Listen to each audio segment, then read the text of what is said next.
TV చూడటం, అవునా?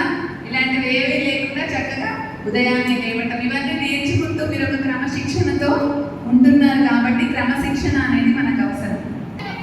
ఏ day ఏ teacher ఏ టైంకి ఏ పీరియడ్లో రావాలో ఆ సబ్జెక్ట్ టీచర్ ఆ సబ్జెక్ట్లోనే ఆ టైంలోనే వచ్చి చెప్తారు కదా. అదొక టైం టేబుల్, అదొక క్రమశిక్షణతో కూడుకున్నటువంటి శిక్షణ, అవునా కదా? సో అలాగే మనకు కూడా అవసరం. అందుకోసమని మీకు ఒక అటెండెన్స్ మెయింటైన్ చేయడం అవన్నీ చేస్తూ ఉంటారు. అర్థమైందా? మరి మన జీవితానికి ఇంకొక క్రమశిక్షణ అనేది ఎందుకు అవసరం?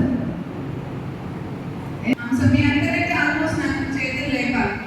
ఈవినింగ్ అమ్మని అడిగి నేర్చుకోండి. రైస్ పెట్టడం, రైస్ ఉండడం, అన్నం ఉండడం. ఎంతమందికి వావ్ చూడండి, లిట్టి బంగారాలు ఇంతమందికి వచ్చాను. ఎట్లా పెడతారు? గ్యాస్ స్టవ్, గ్యాస్ ఉంటుంది అంతేనా? మరి ఎలా పెడతారు?